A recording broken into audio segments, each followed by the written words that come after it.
Jangan-jangan nanti kita makmum pun berimam pun ada di dunia metaverse. Metaverse gitu. Salat berjamaah gitu ya, salat dulu berjamaah gitu. Katanya. Karena apa? Kita seolah-olah bisa bersama-sama bener-bener karena 3 dimensi, bahkan nanti jangan-jangan 4 dimensi dan sebagainya.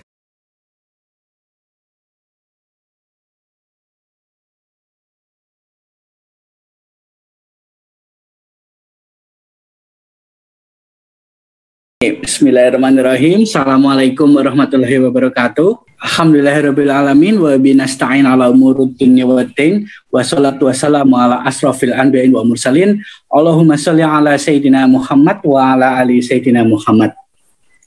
Segala pujian hanyalah untuk Allah dan sholawat serta salam semoga selalu tercurahkan kepada junjungan kita Nabi Muhammad sallallahu alaihi wasallam.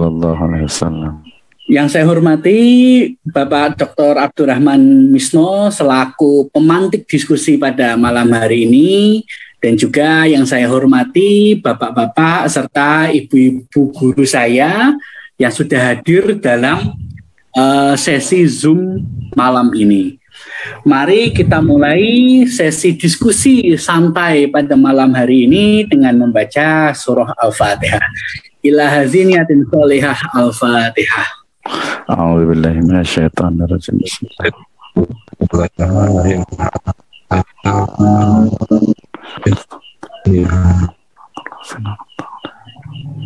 Amin amin amin ya rabbal alamin. Baik, Bapak-bapak dan Ibu-ibu yang saya hormati, jadi ini adalah acara yang sangat mendadak sekali. Tapi alhamdulillah sampai ini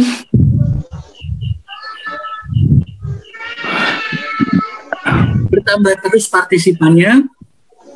Ini sudah sampai 13 orang. Ya, alhamdulillah. Ini menunjukkan bahwasannya memang temanya ini mungkin cukup menarik, Pak. Selain tentu pembicaranya yang sangat luar biasa ya, Pak. Tapi temanya ini sangat menarik, Pak. Tentang what is metaverse? How metaverse works? Metaverse itu tuh makanan apa sih gitu ya? Kok sekarang kita lihat detik bahas tentang metaverse, banyak banget berita tentang metaverse. Buka Instagram, buka Twitter, metaverse lagi. Kemarin saya dengar itu Justin Bieber ngadakan konser di metaverse. Gucci segala macam brand-brand fashion buka toko di metaverse. Sebenarnya metaverse itu apa sih? Nah, coba saya ingin berbicara, ingin berdiskusi langsung dengan Bapak Dr. Abdurrahman Misno dari Institut Agama Islam Syahid Bogor. Kira-kira apa sih Pak Misno? Bisa nggak tolong saya dan kami semua ini dijelaskan? Metaverse itu makanan apa sih, Pak? Oke, terima kasih Mas Bagas nih. Saya panggil Mas Bagas saja ya. Ya lebih ini ya. Terima kasih. Bismillahirrahmanirrahim. Alhamdulillah. Wassalatu wassalamu ala rasulillah wa ala alihi wa ashabihi wa man tabi'ahum bi ihsanin ila yaumiddin wa ba'd. Qala Allah Ta'ala fi kitabihil karim. A'udzubillahi minasyaitonir rajim. Bismillahirrahmanirrahim. Alhamdulillahi rabbil alamin. Amma ba'd. Fa inna asdaqal hadits kitabullah wa khairal huda Nabi sallallahu alaihi wasallam. Terima kasih. Kita biar lebih santai ya. Kita awali, kalau tadi Mas Bagas mengawali dengan Al-Fatihah gitu ya. Saya awali juga dengan satu ayat saja yang menjadi pemantik kita di dunia metaverse, yaitu di surat Al-Fatihah ayat yang pertama ya. A'udzubillahi minasyaitonirrajim. Bismillahirrahmanirrahim. Alhamdulillahi rabbil alamin. Segala puji bagi Allah. Siapa? Rabbul alamin. Rabb, pencipta, penguasa, pemberi rizki, pengatur siapa atau pengatur apa? Alamin, alam. Nah, kenapa di sini alamnya kemudian bentuknya adalah dia plural ya atau jamak? Berarti memang tidak hanya satu alam gitu ya. Nah, para mufasir banyak menafsirkan bahwasanya alamin itu adalah baik itu dimulai dari alam arwah, alam rahim, kemudian nanti alam dunia, kemudian nanti ada alam kubur, kemudian nanti alam kubur, alam barzah ya, kemudian juga nanti ada alam akhirat. Tetapi kemudian di alam dunia sendiri ternyata ya realitas kita sekarang ini kita menemukan bahkan ada alam yang bisa dikatakan itu alam nyata, ini masih di dunia nih ya, dan juga alam goib gitu ya. Nah, termasuk juga sebenarnya alam rahim juga nih, karena kita kan ngomongin tentang metaverse ya, verse gitu ya. Jadi, nah kalau tadi pertanyaannya, oh ternyata kita berangkat dari keyakinan Islam itu ternyata banyak sekali alam gitu ya, baik itu alam yang sebelumnya kita lewati sudah dua alam ruh dengan alam rahim, kemudian kita sekarang di alam dunia. Di alam dunia sendiri tadi ada alam nyata, ada alam gaib. Alam rahim sendiri ya kelihatannya sepertinya gitu ya, tapi lebih tepatnya ya sebelum di dunia ini. Nah, berarti kita akan bicara tentang subdunia. Aduh, apa namanya ini? Jadi subdunia itu ternyata di alam dunia ini itu ada tadi ada alam nyata, ada alam gaib. Alam nyatanya itu adalah manusia, kemudian alam gaibnya itu adalah jin dan teman-temannya gitu ya. Nah, alam nyata ini ternyata dengan kecerdasannya itu kemudian manusia itu menciptakan sub alam berikutnya ya, sub alam berikutnya yang memang ya bisa jadi dikatakan seperti kopian ya, kopian dari alam nyata ini, tentunya dengan kecerdasan manusia yang datang dari Allah Subhanahu wa Ta'ala. Nah, dari sini ketika tadi Mas Bagas itu tanya tentang apa sih metaverse, nah tentu saja metaverse ini saya nyebutnya tadi dengan istilah ya subdunia atau dunia baru, bisa the new world juga boleh juga lah gitu ya, dunia baru yang diciptakan oleh manusia dengan kecerdasannya, dengan teknologi yang ada sehingga kemudian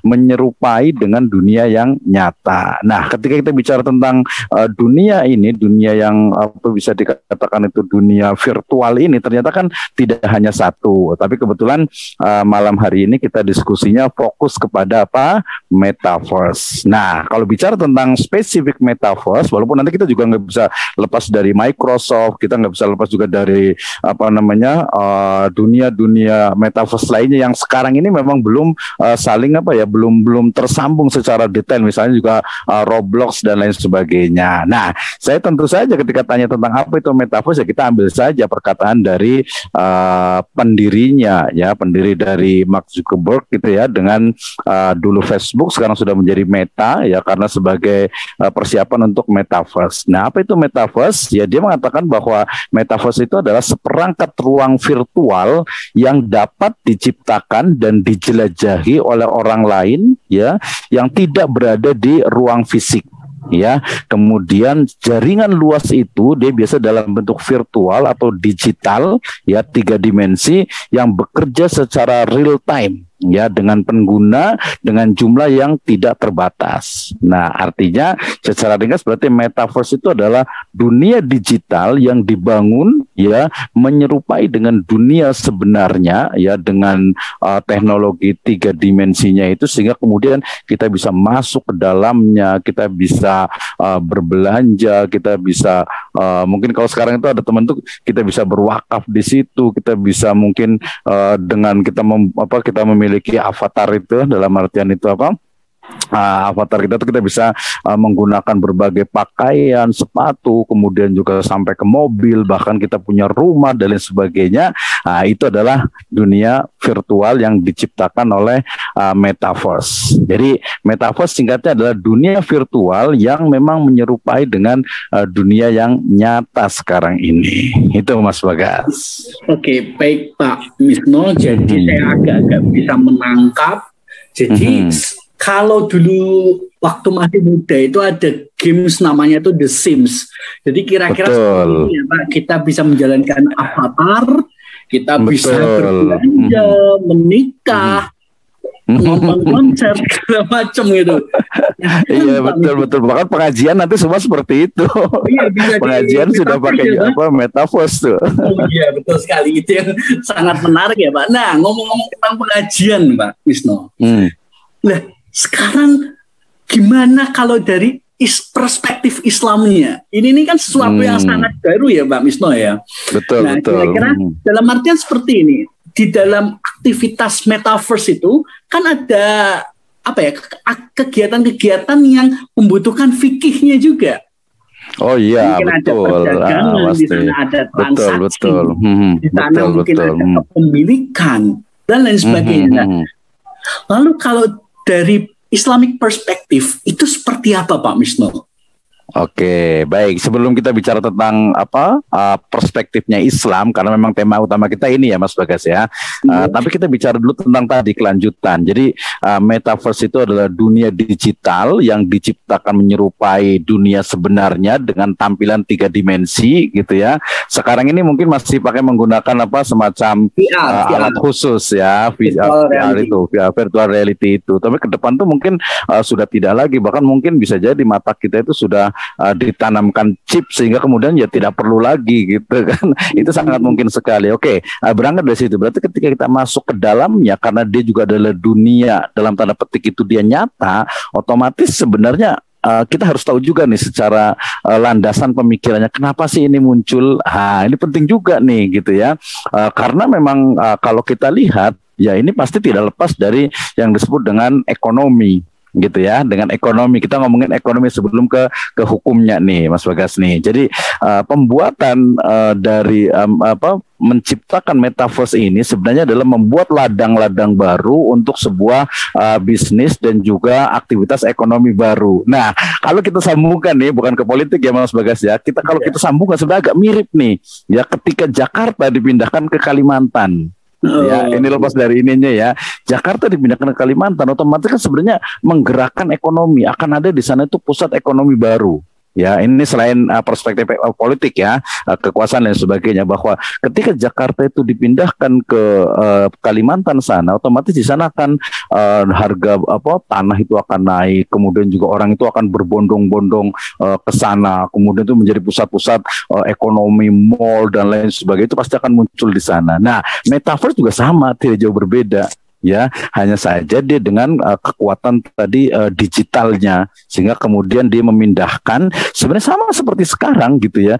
Ketika kita ngobrol begini kan cuman kita kan masih 2 dimensi, hanya ngelihat misalnya di sini ada Pak Wartono nih, melihat hanya mungkin dari tampilan nggak bisa menyentuh gitu kan. Ya, kemudian tampilannya belum sampai ke hologram gitu kan. Kemudian juga kita nggak bisa ngelihat di belakangnya. Nah, nanti kalau umpamanya sudah virtual reality dan juga metaverse, kita sudah bisa betul-betul bersalaman pun bisa gitu kan, bersalaman pun bisa. Artinya bahwa dasar munculnya, ini pendapat saya gitu ya, dasar munculnya dari metaverse dan dunia virtual ini ya karena faktor ekonomi, sehingga kemudian ya wajar sehingga sampai investasinya itu sekian triliun rupiah gitu ya. Kenapa? Karena memang ingin menciptakan, harus dong, namanya dia udah modal, otomatis harus ada untungnya, dan untungnya itu sekarang setelahnya sudah walaupun belum dibuka secara real gitu, tapi sudah penjualan istilahnya itu tanahnya, kemudian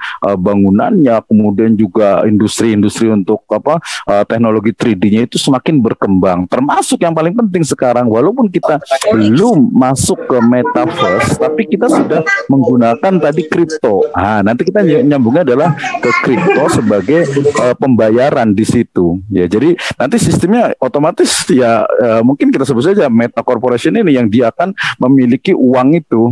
Ketika mungkin Facebook awalnya itu mereka tidak berhasil dengan mata uang Libre-nya itu kan. Nah, sekarang dia akan menciptakan mata uang tersendiri. Tapi ternyata nanti di dalam metaverse, sebenarnya tadi ya, kalau metaverse itu kan dia memang satu produk dari Meta gitu ya, dari Facebook lah yang dulu gitu ya. Nah, kemudian nanti akan ada metaverse lain yang dikeluarkan juga oleh berbagai perusahaan lain. Misalnya tadi ada Microsoft, kemudian juga Apple juga, walaupun sekarang masih belum kelihatan, tapi dia juga bisa akan masuk ke sana. sana gitu. Nah, sehingga kemudian dari faktor ekonomi inilah kemudian berkembang di dalam semua aktivitas ekonomi.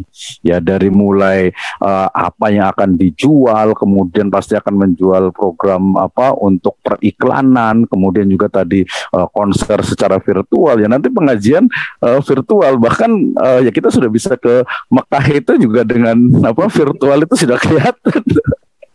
Nah, tinggal nanti masa apa istilahnya mau apa istilahnya itu tawafnya mau di sini kan nggak mungkin gitu. Nah, berangkat dari situ dulu. Nah, berarti kita sudah menemukan clue-nya bahwa aktivitas di dunia digital itu ternyata ya syarat dengan ekonomi. Agama ya harus tadi ya. Kalau kita merujuk kepada Robbil Alamin itu ya berarti Allah Subhanahu wa taala sebut kamu Tuhan itu di situ juga ada, harusnya dibawa juga di metaverse, sehingga ada teman juga yang gimana kalau kita dari sekarang tuh sudah nyiapin nih untuk apa kita beli tanah di metaverse untuk buat Islamic Center, kemudian di sana kita bisa menjual untuk wakafnya, kemudian juga di Islamic Center itu otomatis ada tokonya, semua orang tuh bisa belanja ya, bahkan mungkin nanti tidak termasuk kajiannya, jadi dia bisa masuk ke masjid yang besar, di dalamnya itu ada ustadz yang mengajar tapi semuanya virtual. Wah, luar biasa ini. Dan sekarang sebenarnya kalau bentuk istilah bukan prototipe tapi dua dimensi ya udah ada sekarang. Ustadz-ustadz itu sudah dulu tuh mungkin hanya di YouTube, sekarang YouTube sudah live ya, Facebook juga sudah live gitu kan, kemudian Zoom sendiri sudah disambungkan ke live. Jadi mirip tadi kalau berbagai dunia itu disambungkan, mirip dengan kita Zoom kemudian disambungkan ke YouTube. Ya, kita sambungkan juga bisa ke Facebook Live. Padahal Zoom dengan Meta itu kan perusahaan yang berbeda gitu kan. Nah, nanti kita akan bisa berpindah dari misalnya dari Roblox, kemudian bisa ke juga ke Microsoft dan juga bisa ke Metaverse-nya itu sendiri. Dan masing-masing bisa jadi mata uang itu akan berbeda. Gitu ya, mata uang di masing-masing tadi istilahnya itu dunia-dunia itu dia akan berbeda, dan nanti juga akan terjadi exchange atau pertukaran juga, selain juga tadi jual beli pertukaran komoditas dengan uang, tapi juga nanti akan ada uang dengan uang. Nah, itu berarti di sini kemudian kalau ngomongin ekonomi berarti untuk spesifik ke dimensi hukum ekonomi Islam atau hukum ekonomi syariah itu lebih banyak lagi tantangannya, terutama nanti dari sisi cyber crime-nya. Makanya kan kalau di IUM itu kan sudah agak lama juga tuh ada untuk apa cyber crime itu, untuk kejahatan cyber itu. Nah, apalagi nanti dengan adanya metaverse dia akan lebih lagi gitu ya, akan lebih lagi dan akan lebih banyak. Cuman ya siapa yang duluan? Oke, lanjut Mas Ogas. Jadi baru ke nanti ke ya kalau nanti langsung ke apa fikihnya itu akan lebih banyak lagi. Akan lebih banyak lagi. First ini ya, metaverse, alam meta ini memang perkembangan teknologi yang memang sudah keniscayaan ada ya, Mbak ya. Dalam artian kayak gini, Mbak. Kita umat Muslim kalau kita tidak ambil bagian dalam first yang baru ini, ya kita bakalan ketinggalan ya. Jadi kita umat Muslim memang harus ikut ambil bagian, ataukah justru mengkritisi bahwasanya first ini hanya tren semata. Jadi kan Pak, iya. Ini hanya tren semata, kayak misalkan zaman dahulu juga sempat bubble saham, bubble web itu juga banyak yang berani. Ini hanya tren semata, ataukah ini adalah keniscayaan yang memang hampir seluruh umat manusia harus terlibat dalam first ini, alam-alam baru ini.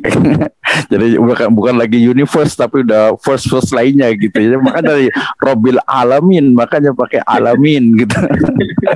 Oke, jadi begini, saya juga selalu menggunakan analogi. Misalnya sekarang ini dunia internet, kemudian juga dunia belanja, e-commerce itu kan sudah hampir menguasai dunia atau menguasai dari masyarakat perkotaan. Betul?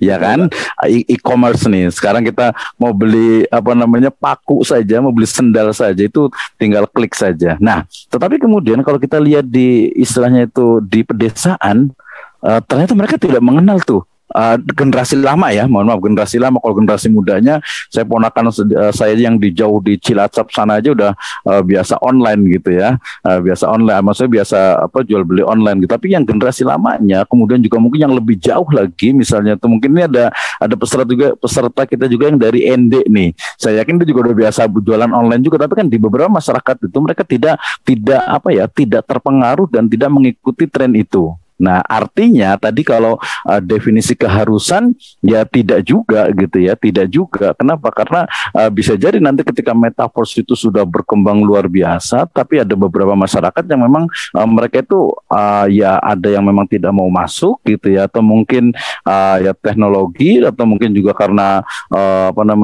bisa dari sisi keyakinan agama gitu, sehingga kemudian mereka tidak masuk. Nah, berarti ya untuk masuk atau tidak itu sebenarnya bukan keharusan, itu adalah sebuah pilihan. Tetapi kemudian pilihan ini ternyata sekarang tuh menjadi sebuah bukan tren ya.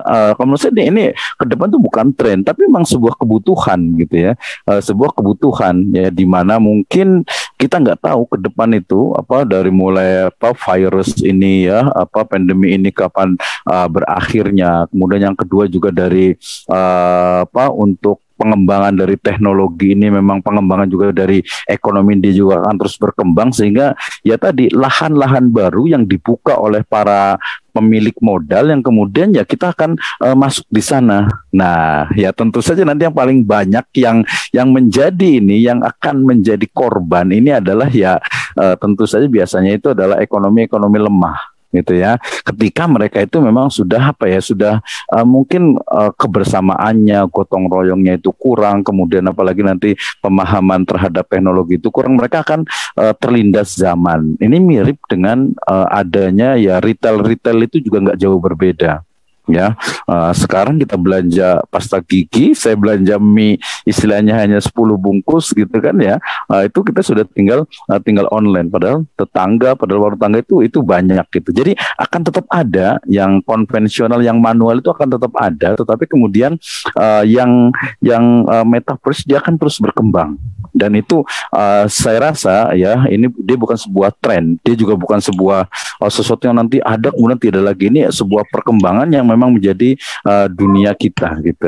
Nah, tapi tadi yang terkait dengan ekonomi juga menarik juga, bahwa ya ini memang istilahnya itu kerjanya kapitalis gitu kan. Ya. Tapi kemudian kita juga tidak menyalahkan dalam tanda petik itu kapitalis.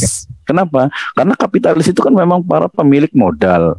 Karena mereka pemilik modal dan bukan Islam gitu kan, sehingga mereka juga mau tidak mau, atau karena mereka itu kapitalisme, mereka pemilik modal, mereka bukan orang Islam, maka mereka akan mencari lahan-lahan baru, mencari bidang-bidang baru untuk mendapatkan keuntungan sebanyak-banyaknya.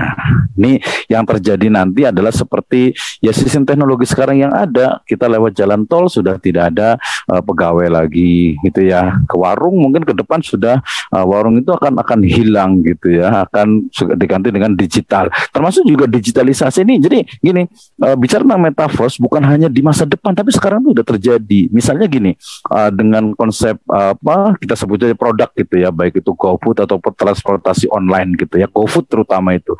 Jangan dikira itu di slogan-slogannya itu membantu UMKM. Padahal kalau kita analisis kritis, kita akan menemukan begitu kuatnya kapitalisme itu mencengkeram, yang kemudian kita akhirnya terbawa. Gitu ya. Nah ini menarik nih kalau terkait dengan ekonomi. Kalau terkait dengan hukum, Mas Bagas kayaknya lebih banyak juga nih. Gimana nih? Baik Pak, jadi saya nangkepnya first ini kan nggak harus dari metaverse ya. Metaverse ini kan salah satu saja, betul. Itu menjadi seperti keniscayaan perkembangan peradaban. Ya, teknologi dan peradaban, betul. Nah, artinya tadi seperti Pak Misno bilang, masih banyak kok orang-orang tua yang mungkin tidak terhubung dengan perkembangan internet, betul. Ya, tapi kan nanti berarti karena itu adalah sebuah keniscayaan, nanti generasi muda segala macam lama-lama semua orang bisa-bisa akan terhubung dengan first. Nah, betul. Kalau tadi Pak bilang, metaverse ini proyeknya kapitalis dan sebagainya, maka itu artinya seharusnya kita umat Islam itu bisa menciptakan first-nya sendiri ya Pak ya. Betul. Ya bisa seperti itu gitu. Tapi kan kemudian cost sebenarnya gini aja, yang paling simpel. Saya kayak contoh-contoh yang sederhana saja. Saya pernah membuat sebuah aplikasi untuk untuk cash wakaf, untuk wakaf tunai gitu ya. Ternyata itu untuk menyambungkan kita agar memudahkan untuk berwakaf sendiri, ternyata kita harus nyambung ke GoPay, kita harus nyambung ke OVO, kita harus nyambung lagi ke misalnya Doku, misalnya ke PayPal, ya ke pembayaran digital itu juga tidak mudah gitu. Kemudian sekarang ada perusahaan baru lagi namanya Midtrans. Midtrans itu ketika kita mau buat penjualan online, ya kita bisa melalui Midtrans itu, kemudian dia yang akan menyambungkan ke GoPay, ke OVO, kemudian juga ke Link, kemudian juga ke Dana dan sebagainya. Nah, tentu saja dia dengan mengambil keuntungan ya dari mulai 0,5 ada sampai 1% setiap transaksi. Artinya teknologi itu akhirnya kemudian ya kita memang cukup cukup terancam gitu. Nah, kalau tadi umat Islam ingin membuat istilahnya metaverse tersendiri, sebenarnya itu banyak strategi. Strategi pertama adalah kita bisa insourcing. Artinya ya sudah, kita nggak perlu membuat dunia baru lagi, tapi masuk saja di dalamnya, diislamkan gitu. Nah, misalnya nih, karena memang sama seperti ini ya. Tadi kan kita di awal tuh ngomongin tentang kripto. Kalau ngomongin kripto emang sekarang semua organisasi itu masih mengharamkan gitu ya. Tapi kita nggak tahu nih ke depan perkembangannya seperti apa. Fatwa, ini kan Mas Bagas kan ahlinya nih di UIN Wali Songo nih. Fatwa itu kan taghayyurul fatwa bi taghayyuril azmina wal amkina wan niyah wal awaid. Jadi fatwa itu akan bisa berubah, dan saya selalu sampaikan nanti soal kita juga akan ada acara tanggal 12 Februari itu dengan salah satu dari ahli investasi di Malaysia, C. Anwar Suaib. Beliau mengatakan bahwasanya the crypto is our future for investment. Jadi kripto itu menjadi investasi masa depan gitu ya. Artinya kalau sekarang masih diharamkan ya mungkin wajar gitu, karena memang salah satunya kemarin kalau kita belajar dari Dr. Inayatul Hisham itu kan memang ada stempel dari government. Nah, ketika nanti government itu mau tidak mau gitu ya, gubernur kita aja di Jawa Barat ini sudah ke kripto nih gitu ya. Kemudian sekarang toko kripto itu ternyata sudah banyak sekali. Tinggal memang harus ada tadi peran dari government itu, dari kerajaan atau dari presiden ini. Sehingga ketika ngomongin metaverse, dengan salah satu bagian cara pembayaran plus investasinya, terutama nanti pembayarannya ya, itu menggunakan kripto atau digital money, itu sudah menjadi satu isu tersendiri, itu sudah menjadi satu kajian pembahasan tersendiri. Berarti gimana nih orang kripto masih haram gitu kan? Nah, tinggal nanti peran dari mujtahid Islam nih, ulama-ulama Islam, apakah mereka akan tetap mengatakan kripto itu haram, misalnya metaverse itu haram? Ya udah, mungkin akan ada beberapa orang yang tidak masuk gitu ya. Tapi kita akan lihat mayoritas mereka akan masuk karena mereka memang perlu itu. Ya, perlu itu. Dan nanti dari mulai pekerjaan misalnya kalau tadi di Meta itu kan dia memang membawa manusia itu masuk ke dunia metaverse itu kan. Tapi kalau mamanya Microsoft itu kan justru membawa metaverse itu ke dunia manusia, lebih real, sehingga nanti ya kayak seperti ini aja. Jadi ketika kita buat Zoom ini kan kita masih ya 2 dimensi sekali gitu ya. Mungkin nanti 10 tahun yang akan datang ini udah ketinggalan zaman banget dengan Zoom seperti ini gitu. Mungkin sudah dengan teknologi yang lebih virtual reality, sehingga kita bisa lebih, ini kan masih kayaknya agak kurang enak gitu kan ngobrol dengan Mas Bagas itu ngeliatnya cuma 3 dimensi, tapi kalau sudah 2 dimensi, kalau udah 3 dimensi itu akan lebih enak gitu. Itu Mas Bagas.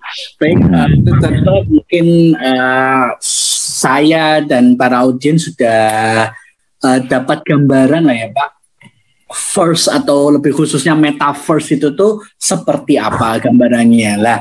Nampaknya kita langsung saja Pak mau buka termin diskusi ya Pak, supaya teman-teman semua. Oke, boleh. Iyalah, karena ini kan memang diskusi kan. Ngobrol. Silakan. Iya. Baik. Tapi kita lebih terarah ya. Kita lebih terarah, maksudnya lebih fokus, jangan terlalu ngobrolnya warung kopi sekali gitu kan ya. Jadi misalnya kita ngomongin metaverse, jadi keyword kita itu adalah metaverse, kemudian juga ekonomi syariah, dan juga tadi hukum ekonomi Islam atau hukum ekonomi syariah yang APIC ini sebagai bidangnya. Oke, silakan saya kemudian ke Mas Bagas nih sebagai hostnya. Silakan, tadi Bapak siapa yang sudah ingin mengajukan? Siapa tadi? Boleh. Silakan Bapak. Iwan. Oh, silakan Bapak Silakan Iwan. Kang Iwan. Gimana pendapatnya nih? Ya, ini memang sebuah dunia baru buat kita ya, di era dulu lahir di zaman analog ini, kemudian sekarang termehek-mehek melihat pengembangan teknologi yang kekinian. Betul. Tergusur-gusur ya, terseret-seret gitu bahasanya. Tapi memang ini sebuah dunia ke depan yang harus dihadapi ya, terutama untuk generasi berikutnya. Dan kita sebagai orang tua daripada anak-anak kita ke depan itu harus menyiapkan, paling tidak juga para ulama juga harus nggak boleh nutup mata gitu, karena ini ada sebuah keniscayaan akan lahirnya sebuah dunia baru di dunia meta, itu di dunia yang nyata tapi tidak nyata gitu ya. Nah, ini kalau dikaitkan dengan opportunity, sebetulnya memang saya ngelihat era sunsetnya kampus itu sudah kelihatan. Kampus dalam pengertian kampus yang harus menghadirkan mahasiswa datang ke kampus gitu. Itu kalau dengan meta ini, suatu saat kuliah itu seperti ada di ruangan tetapi bersama-sama sebetulnya di dalam sebuah meta gitu ya. Dan ini sangat sangat menguntungkan untuk sebuah dari sisi hitungan ekonomi ya. Artinya kalau mengadakan kuliah itu ternyata bisa di ruang-ruang yang yang tidak memerlukan biaya banyak gitu, kemudian bisa kuliah. Tapi di sisi yang lain ini juga akan mengubur potensi-potensi ekonomi yang selama ini menjadi tumpuan. Artinya misalkan dulu kampus itu dengan adanya kampus maka akan mendatangkan arus uang masuk, ada transportasi yang bergerak ke sana, kemudian ada kos-kosan yang hidup, ada warung yang hidup, ada dosen-dosen yang harus sana sini lah, kira-kira begitu. Nah, ke depan itu kan akan terjadi perubahannya. Kemudian di dunia yang lain juga sama sebetulnya. Saya baru ngelihat dari satu sisi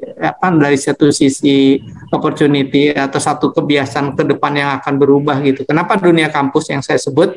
Karena dunia kampus ini akan berkenaan sekali dengan orang-orang yang cerdas-cerdas yang ingin belajar, dan ini ruangnya adalah satu ruang yang sangat bersinggungan dengan teknologi ya. Kalau dikaitkan kemudian dengan mata uang, tadi kripto disebut dari awal saya ngobrol dengan Ustadz Misno misalkan terkait dengan kripto, memang ini juga sebuah dibilang ada haramnya ya ada, kalau memang itu menjadi sebuah tujuan investasi ya saya nggak yakin itu nggak, artinya satu hal yang saya yakini bahwa itu sesuatu yang salah gitu, investasi di pasar kripto ya. Pasar juga namanya pasar kan ya, pasti begitulah, tempat perjudian saja gitu ya. Tetapi kalau sebagai currency ini sangat memungkinkan gitu.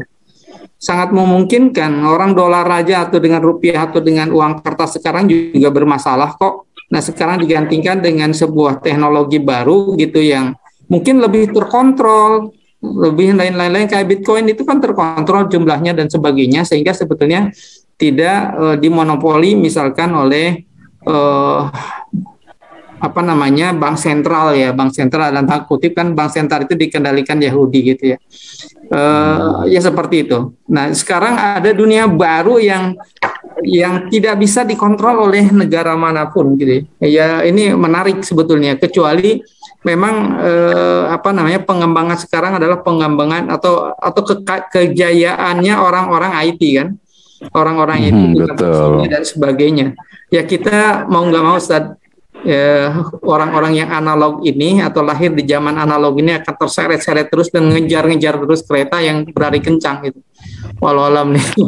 Oke, luar biasa sekali. Iya, mungkin kita sebagai generasi ini oke lah, nggak apa-apa ya terseret-seret gitu. Tapi justru kita sebagai akademisi dan juga sebagai dosen gitu ya, justru kita harus memberikan ya pencerahan gitu ya, atau mungkin yang guru juga gitu, atau mungkin tokoh masyarakat secara umum bahwa ke depan itu memang akan berubah gitu ya, dengan pola tadi mulai dari belanja, kemudian juga jalan-jalan gitu. Kalau menurut saya sih tadi ya kekhawatiran kekhawatiran itu pasti akan banyak gitu ya, apalagi nanti dalam konteks ekonomi syariah dan juga hukum ekonomi syariah. Nah, nanti juga akan berkembang berarti kalau untuk digital law itu kan sudah banyak berkembang tuh, termasuk juga mungkin international digital law gitu ya. Jadi hukum internasional digital gitu ya, di mana nanti ketika kita mau beli rumah umpamanya di Europe sana tapi yang virtual gitu kan, itu seperti apa nih di sana itu bisa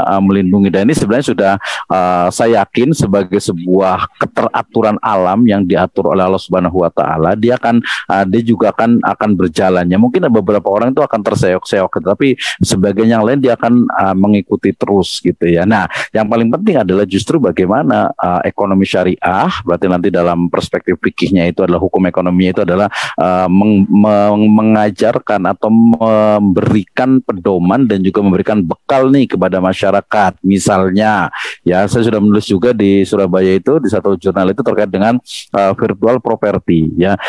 Kita belum ngomongin metaverse saja, anak-anak itu sudah biasa beli yang namanya rumah virtual, beli namanya pakaian virtual, senjata virtual di game online. Itu sah atau tidak gitu kan? Berarti kajiannya itu di Nadhariyatul Amwal fil Islam, dan sepertinya itu sudah banyak dibahas. Ujungnya adalah bahwa al-mal kullu syai'in lahu qimatin. Jadi mal atau harta itu adalah segala sesuatu yang memiliki nilai, baik dia dia berwujud materi ataupun imaterial dalam bentuk manfaat. Berarti misalnya satu bilah pedang misalnya gitu, satu bilah pedang virtual yang digunakan untuk di games online. Nah, kita bukan bicara game online yang tidak syar'i ya. Ke depan mungkin ada game online yang syar'i yang isinya mungkin ada Muhammad Al-Fatih di sana, ada Salahuddin Al-Ayyubi gitu ya. Kalau di Indonesia ini ada Sultan Agung gitu ya.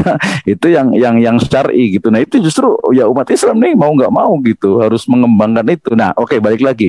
Jadi kita mau beli satu pedang yang itu adalah digunakan untuk mainkan game online yang syar'i di dunia sekarang ini, bukan ke metaverse. Nanti metaverse udah lain lagi, walaupun nanti jual belinya itu sama. Oke, kita berarti dari mulai yang paling sederhana, anak-anak kita lihat di beberapa kasus itu mereka beli token itu di Indomaret, di Alfamart gitu ya.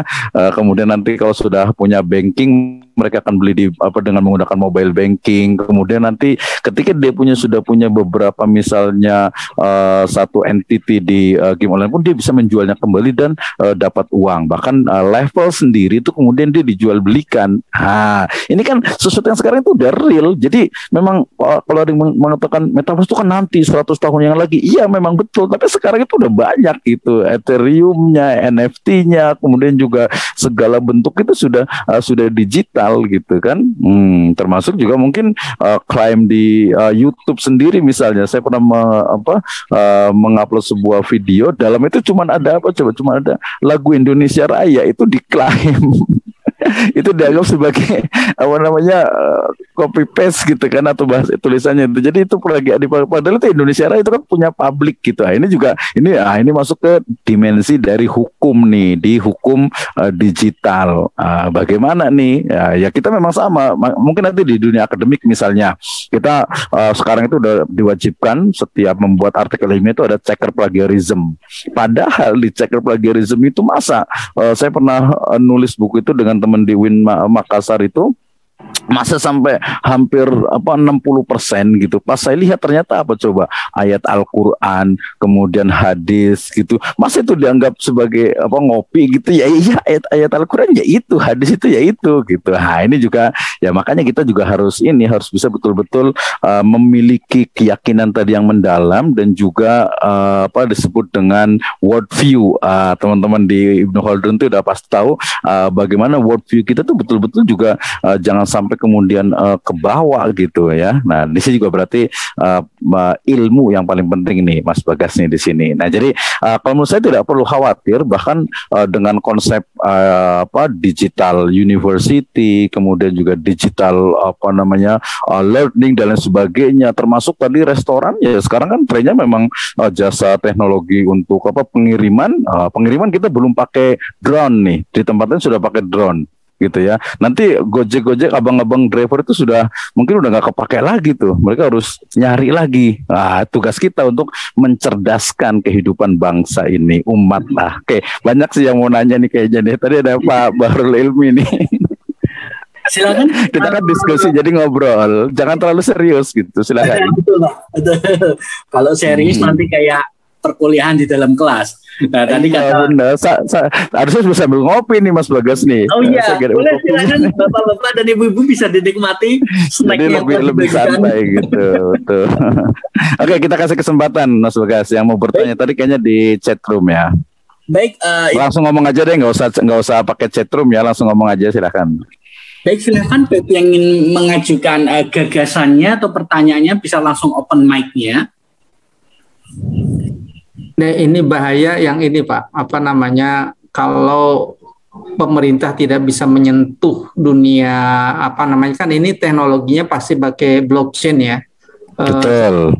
Sebetulnya tidak ada satu negara pun yang dapat ngeblok atau dapat menutup aplikasi atau menutup ruang virtual ini. Nah, kalau seperti itu, ketika ada persoalan hukum di dalam dunia meta itu, bagaimana menyelesaikannya? Ini akan timbul, mungkin ada pemerintahan di tingkat meta, mungkin ada politisi di tingkat meta dan macam-macam. Jadi saya ngelihat gambaran ke depan itu akan semakin berkembang sekali ya dunia sosial ini. Dan tatanan kehidupan peradaban yang di dunia meta itu juga karena ada mengalami perkembangan terus gitu, walaupun itu replika dari dunia nyata, ini menarik nih. Akankah ada, misalkan kalau sekarang kita ada kampus, ada macam-macam, bahkan mungkin ada pemerintahan di dunia nyata, di dunia meta, walau alam ya, tapi kelihatannya bisa juga ke situ tuh. Oke, luar biasa. Jadi ada e-government ya. Yang saya takutkan Yang saya takutkan di metaverse itu bukan hanya e-government, tapi ada Tuhan di dalam metaverse itu. Ya ada pengatur, itu pemiliknya gitu. Itu mereka akan cenderung, sebenarnya nggak perlu ditakutkan sih. Makanya justru tugas kita sebagai umat Muslim itu untuk membawa tadi Allah Subhanahu Wa Taala itu ke dalam metaverse. Makanya kita jangan heran ke depan ini, kita jangan menganggap juga umat Islam ini lemah ya. Umat Islam itu juga luar biasa, jangan dikira gitu. Bukan hanya yang di sini gitu kan. Jadi ke depan itu akan ada masjid, akan ada Islamic Center, akan ada banyak sekali tempat-tempat, bahkan kajian bisa jadi. Ini sebenarnya peluang gitu. Ustadz Asatidah Kibar itu mereka akan membuat sebuah kalau orang itu musik konser, kalau kita kajian tablik akbar gitu kan, yang semua dunia itu bisa membaca, asal dia bisa pakai bahasa Inggris atau enggak, atau mungkin bahasa-bahasa tertentu ya, bahasa Indonesia pun bisa nanti dengan translate bahasa. Jadi kalau menurut saya sih tidak ada yang perlu dikhawatirkan sih, biarkan semua berjalan. Judulnya. Nah, itu pasti itu, insya Allah gitu ya, bahwa tablik akbar di metaverse itu akan terjadi. Kita lihat nanti. Jadi biarkan semua berjalan seiring nafas-nafas kehidupan. Silakan, tadi ada Pak ini yang mau nanya, silakan langsung aja. Jadi biar nggak didominasi kita, Mas Bagas, silakan. Terima kasih Kang Iwan atas gagasannya dan juga pertanyaannya. Ini di dalam kolom chat ada Bapak Ahmad Berhimin yang ingin mengajukan pertanyaannya, silakan langsung aja ya, biar enak ya. Silakan Pak Ahmad Berhimin. Halo, assalamualaikum. Waalaikumsalam warahmatullahi wabarakatuh. Silakan Bapak. Mohon maaf kalau sedikit mengganggu karena saya ikutnya di pertengahan, jadi kurang jelas masalah metaverse ini. Sedikit bertanya sekaligus kepingin tahu metaverse itu sebenarnya dunia digital yang memang belum begitu familiar. Yang kepingin dipertanyakan satu, dalam dunia kampus metaverse itu sendiri belum familiar. Nah, keterkaitan dengan dunia pendidikan, dunia kampus yang memang zaman sekarang itu era digital, apakah metaverse itu akan bisa berkembang secara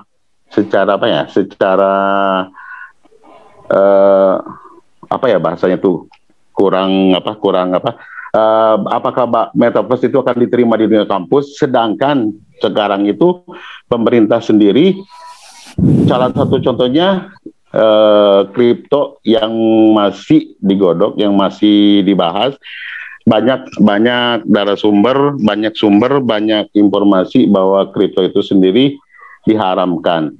Nah, kalau dilihat dari sisi seperti itu, apakah metaverse itu bisa dipakai dan memang bisa digunakan secara baik nanti ke depannya? Tolong diinformasikan, tolong dikasihkan info yang detail, karena saya sendiri pribadi masalah metaverse itu masih buta, walaupun pernah lihat informasinya, karena metaverse itu produk negara-negara kapital yang tadi Pak Dr. Misno bilang di situ kita tinggal masuk. Nah, masuknya seperti apa dan metaverse-nya seperti apa, nanti sosialisasinya seperti apa, tolong dijelaskan ulang. Itu aja sih pertanyaan dari saya, karena saya belum jelas banget. Terima kasih sebelumnya, dan juga terima kasih ke Pak Bagas. Waalaikumsalam atas waktunya. Terima kasih. Ya, terima kasih untuk Bapak yang sudah bertanya. Menarik sekali Mas Bagas ya. Memang jadi memang nggak ada habisnya, dan ini memang harus didetailkan. Makanya insya Allah kita ada acara, saya sendiri ada 3 program nih untuk metaverse ini. Insya Allah sekarang mungkin kalau yang belum tanya nanti boleh diinikan. Kemudian nanti insya Allah Sabtu tanggal 12 itu dengan teman ahli investasi kripto dari Malaysia. Kemudian hari Ahad juga insya Allah dengan dosen, dan kita sedang juga satu dosen INAIS dan juga satu dari APIC insya Allah. Di sini ada Pak Atsep Rozali juga nih kelihatan nih. Oke. Tadi dari Bapak pertanyaannya, jadi metaverse itu adalah tadi dunia digital di mana seluruh yang hasil dari olah teknologi 3D itu menghasilkan satu reality, ya, satu dunia realitas yang sama dengan dunia sekarang ini, di mana di sana kita bisa belanja dan sebagainya. Kalau sekarang memang masih belum secara total dibuka, ya, dalam artian itu kita harus menggunakan VR, ya, kemudian kita juga harus menggunakan alat tertentu untuk bisa masuk ke dalamnya. Tapi sekarang sudah ini ya Mas Bagas ya, kan kalau kita beli itunya sekitar harga itu sekitar 1.500.000 sampai 2,5 juta itu kita udah bisa masuk ke dalamnya, bisa masuk melihat, kita sudah bisa pakai main game cyber juga gitu. Kemudian kita bisa melihat toko-toko di dalamnya. Nah, yang Islaminya itu belum ada memang di sana itu gitu ya. Belum ada, sehingga kemudian tadi terkait dengan dunia kampus gitu. Justru kampus ya, sebagai mungkin orang menyebutnya dengan menara gading, tapi menara gading memang pasti bicara tentang, insya Allah bicara tentang teknologi, sehingga di Malaysia misalnya ada Asia University gitu ya, jadi university based ya digital online gitu, itu sudah lama sebenarnya. Kemudian sekarang dengan adanya pandemi ini dari Oxford, dari kemudian Cambridge, ya dari berbagai university di Eropa itu sudah biasa sekali dengan dunia digital itu. Bahkan gak usah jauh-jauh sebenarnya, kita itu malam ini kalau mengumpulkan, kita di sini hadir itu 29 orang gitu ya, itu susah gitu kan. Tapi dengan dunia seperti ini kita 29 bisa ngumpul nih, ada yang dari ND tadi gitu kan, jauh banget nih dari Nusa Tenggara Timur, ada dari Pak Basuni, Pak Aziz nih dari Serang gitu ya, kemudian ada juga yang ini antara Jawa Barat dengan Jawa Tengah gitu kan. Jadi kalau menurut saya ke depan itu memang fisik itu udah nggak penting gitu. Jadi perkumpulan fisik itu nggak penting. Justru orang itu semuanya sudah ngumpul semuanya di digital itu, kerja gitu ya. Kerja itu sudah work from home. Teman di Jakarta kemarin sudah work from home lagi, udah WFH lagi tuh gitu kan. Jadi ke depan itu digital ini sebuah keniscayaan. Kemudian kampus ya, justru seorang profesor yang ingin dia memberikan satu ide gagasannya itu, kalau dulu mungkin awal banget mungkin di TV, sekarang itu kayak Steve Jobs misalnya, dulu itu dia bisa live gitu ya. Sekarang dengan metaverse semua orang bisa datang, dan dengan satu advertise yang luar biasa itu akan bisa sebagian besar dunia itu akan melihat ketika dia kan presentasi. Kan presentasi berbagai teknologi baru, sehingga ya tidak perlu ditakutkan, dan ini ya is our future lah gitu ya, masa depan kita nih, tinggal kita mau ikut atau kalau enggak ya nggak rugi juga sih, nggak ditanya juga di akhirat gitu kan ya. Iya kan Mas Bagas ya, betul juga, gitu kan. Tapi sebentar ya, Pak Dokter. dengan adanya metaverse yang dunia serba digital, tapi kan di setiap kampus yang sekarang itu udah ada slogan kampus merdeka, seharusnya kan mereka udah bisa menerima dunia digital tersebut. Tapi produk khususnya dosen-dosen, tenaga pendidikan sekarang itu kan pemikirannya kan masih belum terbuka dengan metaverse.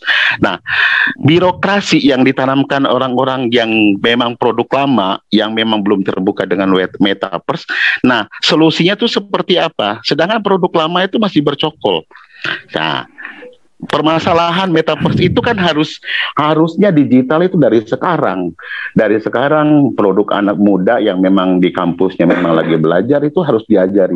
Tapi kalau sosialisasinya hanya sebatas dalam artian metaverse itu harus dikejar, harus dipelajarin dan harus tahu mahasiswanya. Tapi orang-orang yang tenaga pendidikannya khususnya dosen-dosen yang memang yang tahu, tapi dia tidak terbuka dengan dunia metaverse itu sendiri, apa itu bisa berjalan begitu? Iya, kalau itu sih kalau menurut saya memang itu biasa terkait dengan kebijakan, dan ya orang-orang seperti itu biasa orang status quo kalau bahasa politiknya itu ya akan terlindas oleh zaman gitu. Ya mungkin memang mereka itu biasanya ya ini biasanya kadang orang-orang hukum kadang agak sedikit dalam tanda petik suka saklek gitu ya, karena memang aturannya itu harus ada aturannya, sementara orang-orang sosial itu cepat sekali berubah gitu kan, sehingga kemudian kalau ada kampus misalnya nih, ada kampus yang mereka nggak bisa nih, harus pertemuan offline gitu, ya udah itu memang udah sebenarnya udah jadul banget gitu kan ya. Dengan konsep kampus merdeka, Mas Menteri ini sebenarnya misalnya nih mahasiswa kita di INAIS itu dia akan mengambil 1 semester di UIN Wali Songo gitu ya, di magisternya itu udah biasa gitu. Cuman kan tinggal kemampuan dari mahasiswa kita. Kalau menurut saya dunia akademik ya justru itu yang akan pertama mereka menerima digitalisasi ini, termasuk juga mahasiswa kita dengan metaverse ini ya memang menjadi sebuah keniscayaan. Cuman memang kalau di dunia di negara berkembang seperti kita Indonesia misalnya tadi, kita juga masih sering macet-macet juga internetnya gitu ya, dibilang 4G tapi ternyata sebenarnya 4G-nya Indonesia dengan Singapura juga beda jauh gitu ya. Di sini 4G, di sana sebenarnya cuma 3G sebenarnya gitu. Belum lagi kita sudah pakai ke 5G sebenarnya gitu kan. Nah, ini menjadi menarik bahwa kalau saya mengatakan bahwa justru dunia kampus itu yang paling adaptif ya. Ya mereka pasti paham lah bahwa namanya kampus itu harus adaptif gitu, dan beberapa kebijakan itu ya pasti akan berubah. Oke, banyak yang lain nih, ada raise hand nih Pak Wartono nih. Silahkan Pak Wartono mungkin bisa. Oh iya, terima kasih untuk Pak tadi Pak Ahmad Berimin. Iya, terima kasih sama-sama kita Pak kasih Bagas hadiah kalau nanti bisa ya. Ya, kita kasih hadiah. Masih banyak pertanyaan sih, tapi dilanjut aja sama yang lain dulu. Baik, namun nampaknya Pak Wartono sudah tidak sabar untuk mengajukan pertanyaan. Silahkan Pak Wartono. Oke, Assalamualaikum warahmatullahi wabarakatuh. Waalaikumsalam warahmatullahi wabarakatuh. Tapi bagusnya bertanya ya, bukan bertanya ya. Kita kan diskusi gitu, jadi nanya jadinya. Ngobrol. Silakan Pak Wartono. Oke, jadi memang begini, mungkin yang masalah dunia metaverse memang sudah keniscayaan ya. Mau tidak mau ke depannya memang ini sudah menjadi dunia yang harus kita masuki, hampir semua orang mau tidak mau memang memasuki, karena kalau tidak memasuki kesulitan nanti melakukan interaksi maupun kegiatan-kegiatan lain yang mendukung untuk aktivitas kehidupan. Betul. Nah, cuma yang menjadi tantangan buat kita semua adalah bagaimana umat Islam bisa menghukumi secara lebih cepat gitu. Karena selama ini kadang karena hukumnya kan jarang yang bisa lebih cepat kita menyikapi dari sisi hukum Islamnya. Betul. Oleh karena itu, apakah para ulama-ulama kita, wabil khusus ulama yang kontemporer yang lebih paham tentang dunia yang baru ini cepat bisa memberikan fatwa-fatwa atau memberikan penyikapan terhadap kondisi seperti ini. Karena apa, tadi kripto aja masih tanda tanya, dalam artian hukumnya masih ada yang membolehkan, ada yang tidak membolehkan. Walaupun memang banyak hal dari sisi karena ini memang masih berupa kalau dianggap sebagai barang juga barangnya non real. Tapi dari sini ini sudah menjadi transaksi, walaupun memang belum ada jaminan dari negara.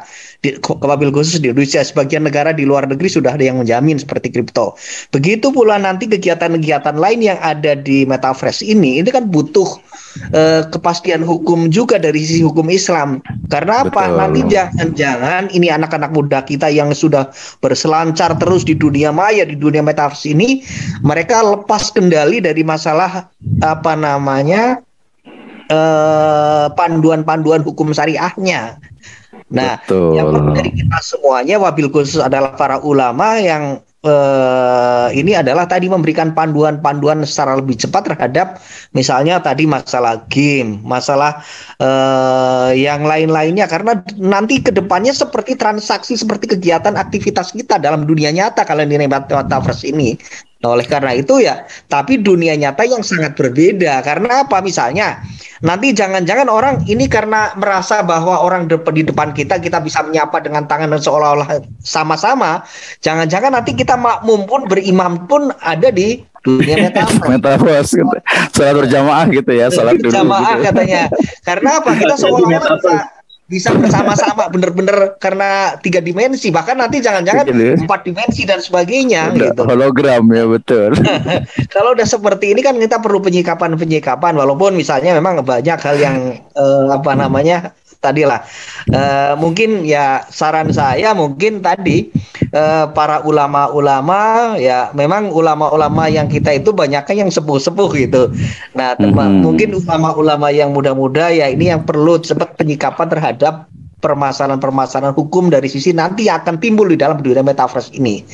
Mungkin itu yang saya khawatirnya tadi, nanti kaula muda kita terlepas dari hukum-hukum, terlalu bebas, tidak ada panduan hukumnya, kebingungan. Nanti tahu-tahu udah terlalu jauh, hampir semuanya menyimpang dari sisi syariahnya.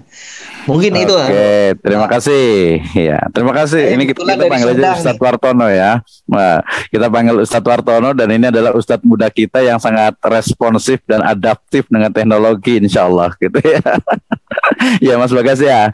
Oke, terima kasih Mas Ustadz Wartono ini. Ada 3 minimal yang saya catat itu. Yang pertama adalah tadi menarik sekali. Ini sebenarnya nyambung juga tadi ke pertanyaan sebelumnya, bahwa hukum itu berjalan sangat lambat dibandingkan dengan perubahan yang ada di masyarakat. Oh, ini Mas Bagas asli orang hukum ini.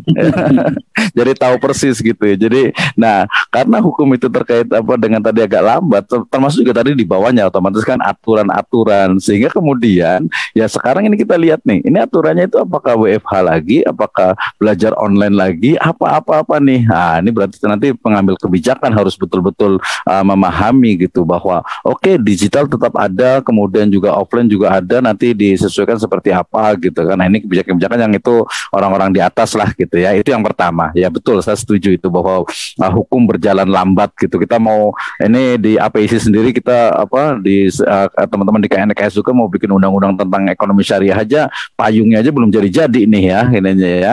Masih dipersiapkan terus gitu kan. Padahal apa di masyarakat kan udah jalan tuh ekonomi syariah, sudah sampai ke resort, udah sampai ke hotel, udah sampai ke airport segala gitu. Itu yang pertama. Yang kedua tadi terkait dengan responsifnya ulama-ulama kita, itu juga jangan dikhawatirkan, karena ulama-ulama baik itu yang terkumpul dalam berbagai institusi, misalnya Dewan Syariah Nasional, kemudian juga ada MUIS-nya Singapura, kemudian juga ada Jakimnya Malaysia, kemudian juga ada Majma' Fiqih Al-Islami, kemudian juga ulama-ulama dari Al-Azhar gitu ya, bahkan termasuk juga ulama-ulama ya dari Eropa dan Amerika, mereka sangat responsif untuk menjawab berbagai tantangan yang ada gitu ya. Ini jangan dikhawatirkan, walaupun nanti pasti saja insya Allah pasti akan ketemu juga dengan ada yang E, ada yang B, bahkan ada yang mungkin ada yang C gitu. Itu sudah hukum alam lah gitu ya. Misalnya tadi kripto, ada yang mengatakan boleh, ada yang mengatakan tidak boleh gitu ya. Ada yang mengatakan oke, kalau kripto itu dia sebagai investasi masih oke gitu, atau sebaliknya ini hanya sebagai alat tukar saja, sebagai uang saja, atau mungkin ya sudah berarti kita tengah-tengah saja, kapan kripto itu sebagai alat investasi, kapan kripto itu sebagai alat tukar, sebagai pembayaran. Sebenarnya kita juga di klasik sendiri kita sudah menemukan emas. Emas itu kan ada 2, emas yang dalam bentuk dinar dirham dan emas dalam bentuk perhiasan. Iya kan, itu kan udah kelihatan juga tuh. Ya, emas yang dipakai buat gelang dengan emas yang dipakai untuk dinar, untuk uang kan itu beda. Kan ada prosesnya di sana. Nah, itu juga sebagai analogi juga bahwa berarti ulama-ulama kita dan juga institusi keislaman di fikih Islam itu mereka sangat responsif sekali. Saya juga ikut di media sosial itu di salah satu dari persatuan untuk usul fikih dan juga fikih dunia. Itu juga sangat responsif sekali itu. Sekarang ketuanya kalau nggak salah siapa yang dari Tunis itu yang ahli dalam bidang maqasidus syariah.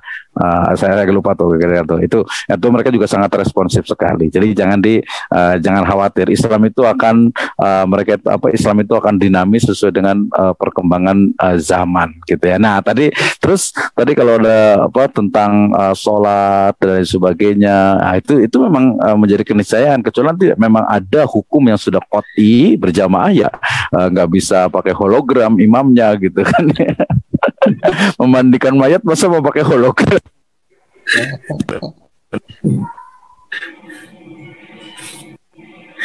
Maaf Pak, termute Pak.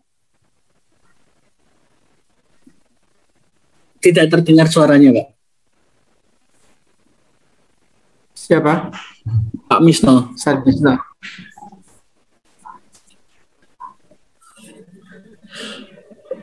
Ya, masih belum terdengar Pak Misno. Sambil suaranya nggak kedengeran Pak Dr. Misno. Ya, Pak Dr. Misno suaranya masih belum terdengar. Baik, sambil menunggu mungkin kita sepakati ya pada sesi ini kita akhiri. Sekarang terdengar nggak? Sudah terdengar Pak. Alhamdulillah. Oke, lanjut. Ya itu jadi banyak sekali ya. Kita akhiri. Gimana Mas Bagas? Sudah selesai bagaimana? Enggak, kita sepakati. Oke. Tapi mungkin kita kasih kesempatan 2 lagi. Oke, baik. Kalau mau diteruskan dulu tidak apa-apa, Pak Misno? Ya, enggak, tadi sebenarnya ada 3 catatan itu sih dengan Satu Hartono terkait dengan pertama adalah hukum yang lambat termasuk kebijakan, dan tadi nyambung dengan pertanyaan sebelumnya itu adalah orang-orang yang terlalu kaku mengikuti aturan yang ada sehingga dia lambat dalam mengikuti perubahan di masyarakat gitu ya. Kedua bahwa fikih dari Islam ini sangat dinamis sehingga dia akan cepat responsif mengikuti perkembangan, dan ya biasa pasti akan ada di sana itu beberapa perbedaan gitu ya. Itu satu wajar. Tadi misalnya emas gitu kan, kalau zaman dulu emas itu dia satu sebagai perhiasan, satu sebagai uang, kan sebenarnya beda walaupun sama-sama emas gitu. Nah tadi juga sebenarnya disebut juga bahwa kalau tadi merujuk kepada definisi mal atau harta, ya dia tidak hanya sebatas sesuatu yang material, sehingga digital atau digit dia menjadi satu materi, kullu syai'in lahu qimatin, ya, yang memiliki nilai. Nilai ini bahkan bisa pada komunitas tertentu, ya, pada komunitas tertentu. Misalnya di zamannya Imam Malik itu ya kulit binatang selama dia itu ada stempel dari kerajaan itu sah sebagai alat pembayaran. Gitu kan. Nah termasuk juga tadi ketika makanya kripto itu, apakah kripto dia itu sebagai investasi atau sebagai alat tukar, nanti kita nih umat Islam nih harus bisa ya menjawab, kalau bisa menciptakan yang Islamic kripto gitu kali. Yang betul-betul ini loh kripto untuk pembayaran gitu, mungkin namanya itu kalau itu di NFT itu ada Ethereum gitu ya. Ini loh kripto yang memang untuk investasi, karena mungkin nanti ada beberapa itu memang ada underlyingnya gitu misalnya gitu. Nah ini ya menurut saya sih akan terus berjalan gitu. Kita kasih kesempatan yang lain dulu Mas Bagas nih, agar lebih ini. Ini dari kolom chat ada Pak Raden Rifki Arya Fatah, silahkan jika ingin mengajukan pertanyaannya atau gagasannya, atau ingin ikut ngobrol. Iya langsung saja sih kayaknya sih. Kalau mamanya ini kan diskusi jadi ngobrol gitu. Ya. Silakan Kang Rifki kali ini ya. Ya. Assalamualaikum warahmatullahi wabarakatuh.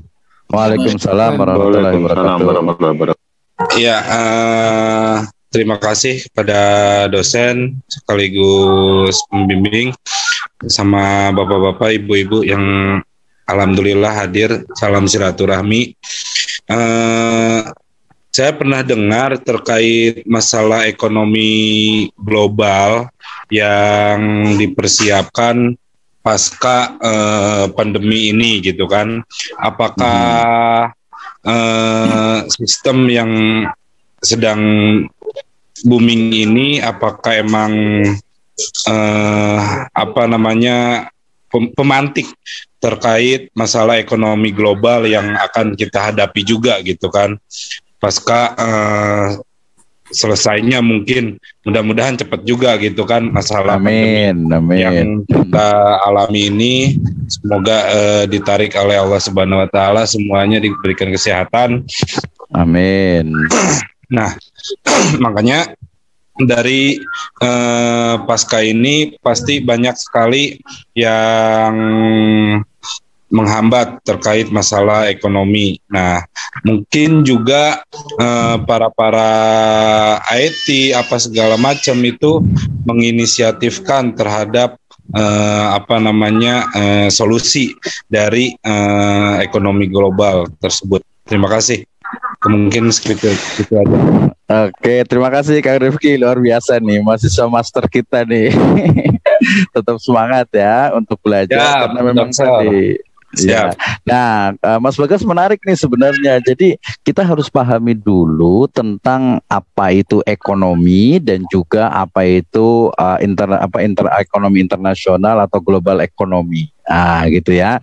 Jadi kalau bicara tentang ekonomi berarti adalah aktivitas ya interaksi antara manusia dengan manusia yang lainnya juga dengan semesta terkait dengan ya uang, terkait dengan produksi, distribusi dan konsumsi. Oke. Nah, berarti itu ya keywordnya adalah produksi, distribusi dan konsumsi. Nah, kemudian ketika bicara tentang global berarti bagaimana di dunia ini baik itu individu manusia ataupun negara itu mereka sama-sama memperjuangkan bagaimana memproduksi barang atau jasa, bagaimana mereka mendistribusikannya, bagaimana juga mereka itu ya dalam konteks misalnya negara komunis itu mereka akan bagaimana melindungi negaranya atau rakyatnya. Ya, kita kasih contoh nih sebagai satu superpower di timur Cina itu mereka pasti akan melindungi siapa warga negaranya. Mereka produksi secara massal, ini mau dijual di mana nih? Gitu ya, maka mereka pasti akan mencari koloni-koloni baru, mencari market-market baru di berbagai negara untuk memasarkan produknya. Kemudian bagaimana agar masyarakatnya itu juga bisa terpenuhi, akhirnya dibuat berbagai kebijakan-kebijakan. Itu Amerika juga sama, Amerika termasuk juga Korea juga. Korea jangan lupa dengan drakor, dengan boy bandnya itu sebenarnya mereka juga menjual dalam arti menjual istilahnya memproduksi lebih tepatnya itu memproduksi yang bisa menghasilkan uang untuk negaranya. Nah kemudian nanti antar negara ini mereka akan saling terjadi perdagangan, ada yang saling membutuhkan dan lain sebagainya. Nah itu adalah ekonomi global. Nah ternyata ya tadi pemilik dari ekonomi global atau yang kita sebut dengan para pemilik modal kapitalisme itu ya. Jadi kalau kita bicara kapitalisme itu ismenya yang haram gitu, ismenya gitu, di mana dia ada di sana itu eksploitasi tenaga kerja. Ya, ada di sana kezoliman. Tapi kalau dia punya modal, kemudian dia punya sampai dia mau beli pulau gitu, kemudian tapi dia bayar zakat, tapi dia juga tidak ada yang dizolimi pekerjanya, itu juga ya boleh gitu kan. Nah, oke, balik lagi ke ekonomi global. Berarti ekonomi global itu adalah bagaimana aktivitas produksi, distribusi dan konsumsi itu berlaku di berbagai negara. Nah, ya pasti ada orang-orang yang memang tadi para pemilik modal itu mikir gimana nih? Itu ya gimana? Ini kayaknya pasar ini udah susah nih. Internet udah kita berarti bikin teknologi baru metaverse. Atau mungkin di Indonesia tadi saya bilang di awal kayaknya Jakarta ini udah penuh nih, susah buat investasi lagi nih. Mau ngembangin ke Pulau Seribu agak susah gitu kan. Ya udahlah mendingan kita bikin tempat baru ya untuk agar ekonomi itu bisa berkembang, terutama tadi para pemilik modal. Gitu. Ini sebenarnya sudah rahasia umum ketika negara itu mau buat jalan tol. Ini teman-teman dari cerita dari pemborong-pemborong jalan tol nih, termasuk kayak kita ya Bogor ke Sukabumi itu. Jadi ketika jalan tol itu mau dibuat, itu 5-10 tahun sebelumnya itu para pemilik modal itu udah beli duluan tuh. Gitu ya. Nanti kalau sudah waktunya baru yang punya itu akhirnya dijual lagi ke negara, itu udah biasa seperti itu. Nah, artinya kemudian apakah metaverse ini adalah bagian dari untuk gerakan ekonomi global? Iya, bahwa metaverse ini adalah satu dunia baru yang ingin bagaimana mendapatkan keuntungan dari aktivitas yang ada di dalamnya. Nah, kalau Islam harusnya ya tadi menciptakan kemudahan dalam beribadah di dunia baru itu sebenarnya seharusnya gitu. Ya, oke, Kang Rifki ya. Jadi itu adalah dunia global, ekonomi global yang memang kita itu sekarang berada di dalamnya.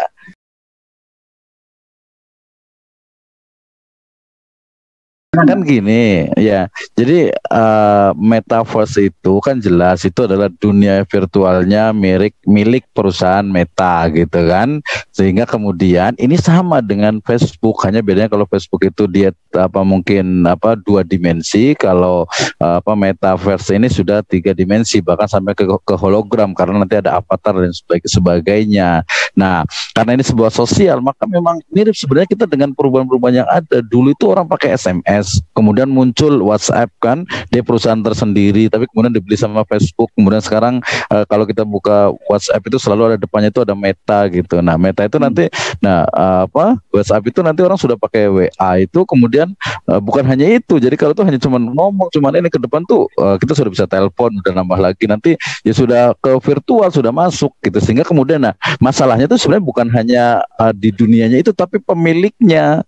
Jadi pemilik dari metaverse, ini kan kita baru ngomongin metaverse nih, itu adalah ya pemilik Meta itu sendiri atau Facebook yang dulu, sehingga nanti semua aturan itu ya mereka yang buat gitu. Misalnya sekarang juga kelihatan nih, kalau kita mau posting sesuatu yang agak melanggar aturan komunitas Facebook akan ditolak gitu kan.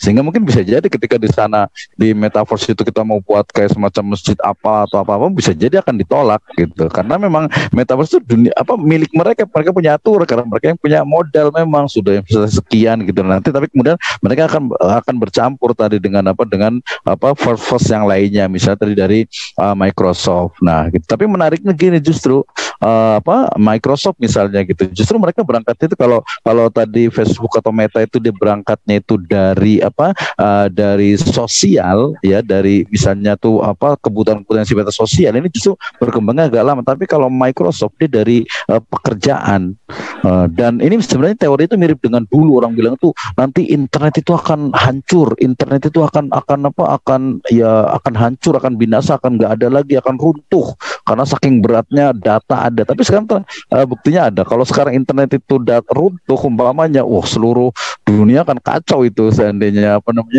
internet itu runtuh gitu kan. Demikian juga metaverse itu kan tidak lepas juga dari teknologi internet itu, sehingga ya mirip dengan Facebook, orang udah miliaran orang yang ada di Facebook, dan nanti mereka otomatis dia akan bisa masuk ke metaverse itu. Mereka akan beli, akan jual, akan posting, akan macam-macam, semuanya akan, mungkin tadi yang soleh akan ikut pengajian dan lain sebagainya. Jadi ini sangat kompleks sekali, dimulai dari satu dunia yang dibuat oleh memang para pemilik modal, kemudian di dalamnya pasti mereka punya aturan-aturan tersendiri, dan government dalam hal ini berarti harus memiliki kebijakan-kebijakan tadi yang memang harus adaptif dengan perubahan, termasuk juga kita umat Islam ketika kita masuk di dalamnya sama seperti kita punya akun Facebook itu.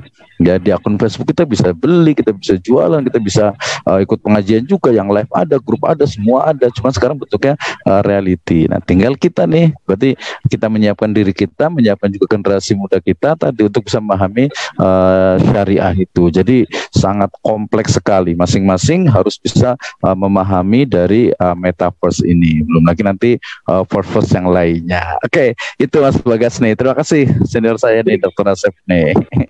Baik, terima kasih Pak Dr. Misno, Pak Dr. Asep, dan juga dari bapak-bapak serta ibu-ibu yang sudah mengikuti acara pada malam hari ini.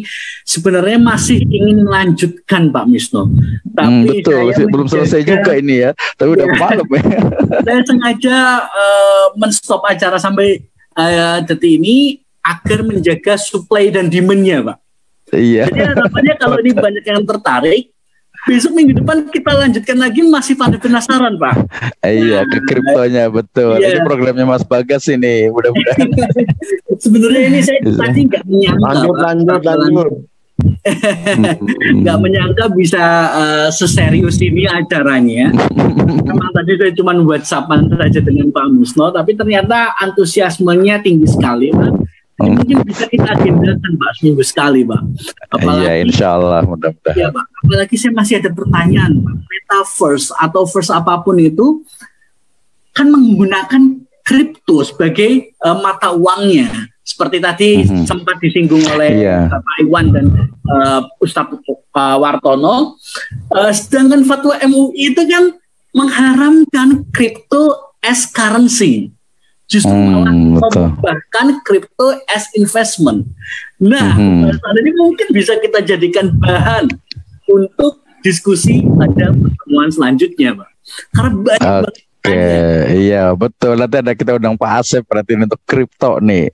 Nah, betul sekali Pak. Kita bisa jadwalkan minggu depan dan mohon maaf ini Bapak-bapak dan Ibu, saya belum bisa menyediakan sertifikat karena sangat mendadak sekali. Insya Allah kalau minggu depan saya bisa buatkan gitu Pak. Jadi karena ini masih prototipe ya Pak ya. Nanti insya Allah minggu depan saya persiapkan sertifikat dan kelengkapan lainnya. Baik Bapak-bapak dan Ibu-ibu, saya harap ini bukan pertemuan yang pertama dan terakhir, tapi kita bisa berdiskusi lagi di minggu-minggu selanjutnya. Dan tentu kita akan menjaga supaya diskusi ini tetap santai. Jadi nggak cuma bahkan mahasiswa pun it's okay, gitu ya, Bapak-bapak dan Ibu sekalian. Akhiri pertemuan kali ini dengan membaca hamdalah bersama-sama. Alhamdulillahirabbil alamin. Saya selaku host mohon maaf besarnya apabila terdapat kekurangan dan kesalahan di sana sini. Billahi taufik wal hidayah. Wassalamualaikum warahmatullahi wabarakatuh.